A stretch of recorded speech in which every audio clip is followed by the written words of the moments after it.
What's this? Another retro handheld. Sheesh, how many of these things do we need? The Powkiddy V10. Pfft, I bet it's just another mundane, boring, uninteresting, humdrum... Oh. Okay then. Yeah, I'm into this.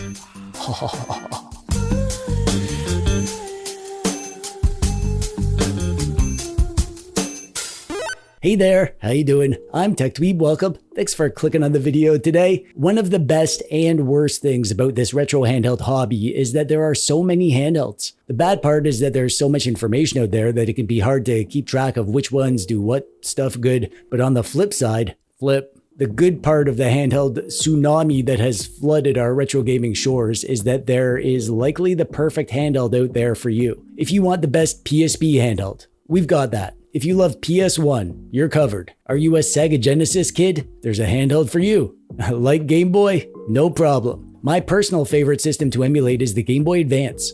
For lots of great reasons that I won't go into here. I talked about that in the recent Retro Roundtable video where me and a bunch of nerds talked about our favorite systems to emulate. Check that out if you want to know why I'm such a GBA fan dweeb. But there have not been a lot of good choices for handhelds for GBA lovers. Don't get me wrong, there's a million bazillion handhelds that play GBA well, and you can have a great time playing GBA games on them. But for me, a dude who loves GBA more than life and root beer itself, the perfect GBA handheld has been just out of grasp.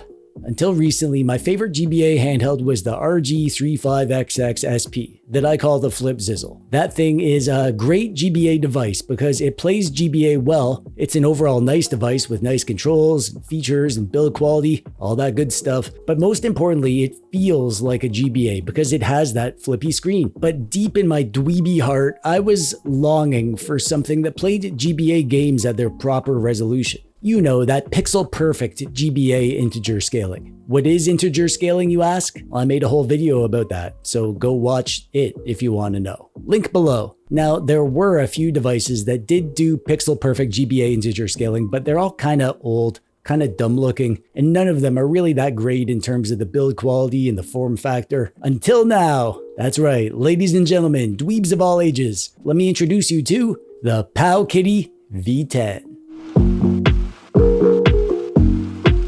In the vast realm of retro handhelds, the V10 is a unique thing. It's certainly unique looking. I think we can all agree on that. It has a 3:2 ratio screen that is the perfect resolution for pixel-perfect GBA integer scaling. It's cheap, which isn't so common these days. It does a lot of stuff, but not everything, and we'll talk about that, but I've been waiting for pretty much this exact handheld for ages. I was so excited to get this, and now that I have it, I can say that I love it to bits for many reasons, and I'll get into why. But first, I wanted to thank LitNXT for sending this to me. They're a good store with a weird name, but they have good prices and free worldwide shipping, and they almost always have a sale going on. So make sure you check up there for a discount code if you place an order. I will include a link to this on their store in the doodad below if you want to pick one up. The specs of the V10 aren't going to knock your socks off. Wow. But they're decent for the price. In here, we have the RK3326 chipset, which is an older chipset and it's not great for high-end games, but it's more than enough for everything up to PS1 and a bit of the easier to run higher-end stuff like PSP. We get 1 GB of RAMs, single front-facing mono speaker, 3000 mAh battery, no video out, no built-in Wi-Fi or Bluetooth, and no root beer. Hey, I said no root beer. Get the hell out of here. On the front, we have a D-pad, start and select, face buttons, 2 special function buttons, and a front-facing mono speaker. On the top, we have 1 USB-C hole for charging and another USB-C hole for attaching peripherals. Peripherals. A reset button and a power button. Around back, we have bumpers and triggers and a sneaky trap door with the battery inside. See? See the battery? Right there? You see it? Okay, good. I just wanted to make sure that you saw the battery. Underneath, there's a headphone hole and a micro SD card hole and nothing on the sides. This thing comes in a few different color vibes. I chose the retro beige Game Boy style because that's my jam. I absolutely love the way this thing looks. I love the colors, the beige and the black accents, the squarish shape with the rounded off bottom, the subtle pattern on the bottom right that is a throwback to its Game Boy inspiration. Lots of people complained about the size of the bezels around the screen, but they don't bother me. Powkiddy obviously did this so that they could make the device wider and more spacious, and I think it looks fine, even with these bezels. The hand feel is pretty darn good. As you can see, it has some pretty substantial flared triggers, which are super comfy to rest your fingies up there. It's also a bit of a wider device for vertical. It's spacious with full-size D-pad and buttons, and despite the larger size, I can confirm that it is very pocket-friendly. I went over to my aunt's place for a pool party and I carried this thing in my pocket all day, and I didn't mind it there at all. I also ate too much watermelon and gave myself a tummy ache, so yeah, watch out for that. The controls are actually super well done here. The D-pad and the buttons are among the best that you can find on a retro handheld. The D-pad especially, it has such a nice feel to it. It's soft to press, super responsive, just the right amount of input sensitivity on the diagonals, and the buttons are great. They are nice and big and they feel amazing. Just the right amount of squish. They nailed the controls, which is especially impressive considering the price of this thing. The bumpers and the triggers around back are clicky, and I generally like clicky triggers and bumpers, but these are a bit too clicky for me.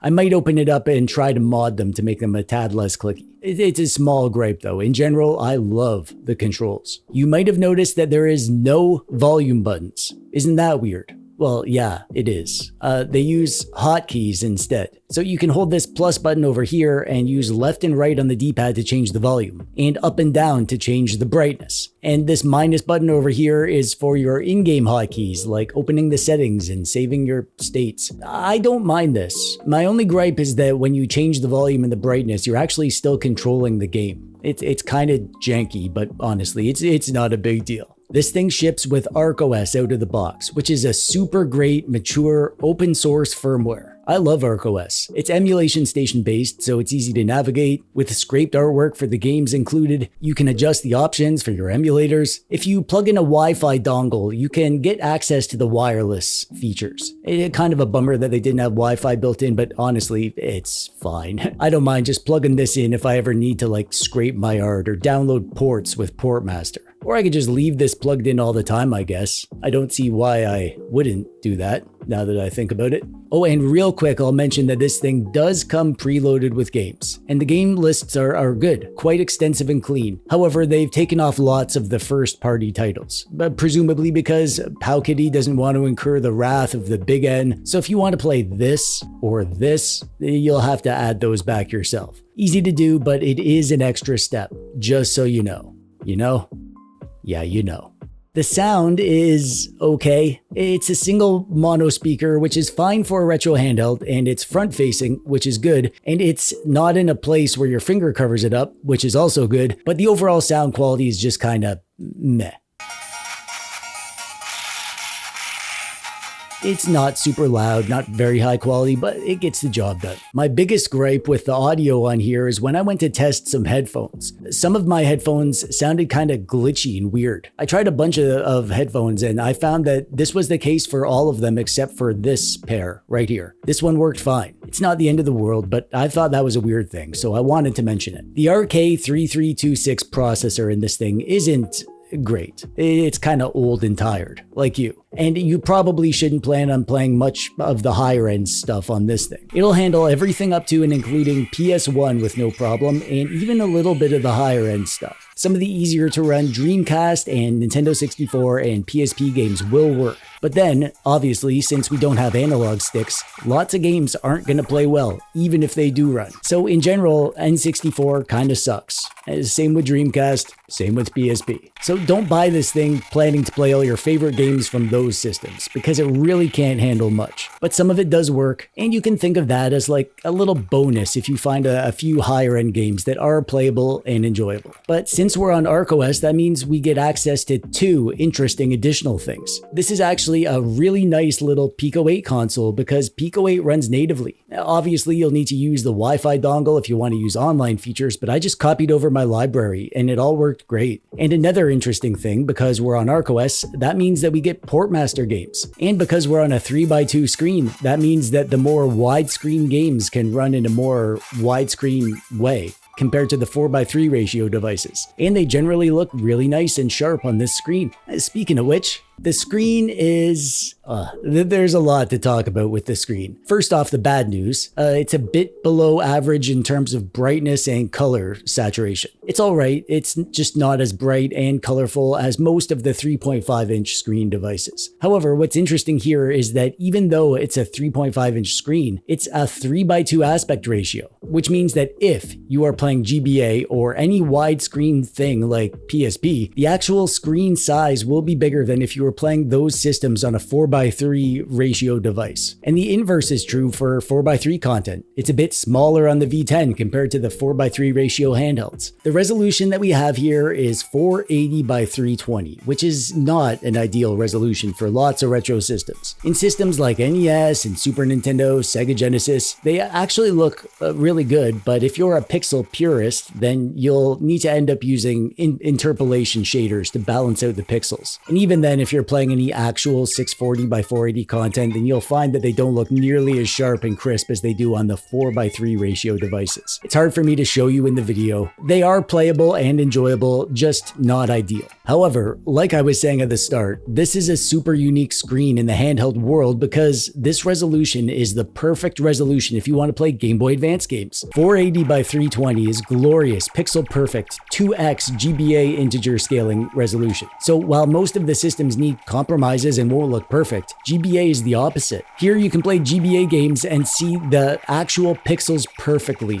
with no compromises, no unbalanced pixels or blurry pixels at all. For me, a dweeb whose favorite retro system is GBA, specifically because of the amazing pixel art that the GBA games had, this is a dream come true. I have been waiting ages for a good new 3:2 ratio device, and this isn't a perfect device in many ways, but it is the best device that I've ever used that does perfect GBA scaling. And for that reason alone, I am in love with this thing.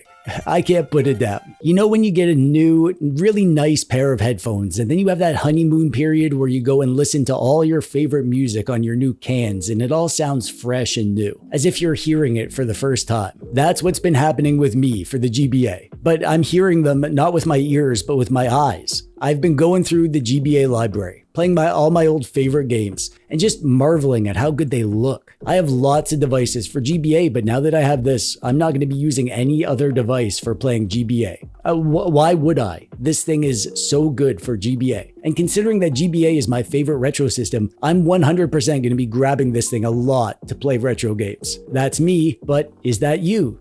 Well, maybe. I think this device is an amazing choice for two types of people. One is the type that wants a good, really cheap device that understands the limitations and is willing to work around them because it's less than $50 and you don't expect perfection at that price. That kind of person will find a lot to love about this thing because it does a lot of stuff. You get a lot of fun for the price of admission. The second person this is for is people like me, dweebs and dweebettes who love GBA, who want the best GBA experience that they can get, maybe even a dedicated GBA device. That's their main priority, and this is the thing that fills that need the best. So it's really the only choice. For anyone else, anyone who wants lots of higher end stuff like Dreamcast, Nintendo 64, anyone who needs thumbsticks for the games they play, anyone who wants mostly Super Nintendo and Sega Genesis and doesn't want to compromise there, anyone who doesn't care about GBA, anyone who is willing to spend more on a device so they don't need to compromise on the rest of the stuff, it's not for that kind of person. There's other devices for that person. Thankfully, I'm not that person. I'm the other kind, and I love it. And if you think that you might be the type to love this thing, there's a link in the doodad below if you want to pick one up. And that brings us to the end. Thanks for watching and stuff. If you like this video, then check out this video, my review of the Flip Zizzle, which is probably appealing to the same kind of gamer who would be into the V10. And that thing is great for the stuff that the V10 isn't great for. There's a link down there in the doodad below. But that's it from me for today. I'm TechDweeb. Thanks for watching. Bye-bye.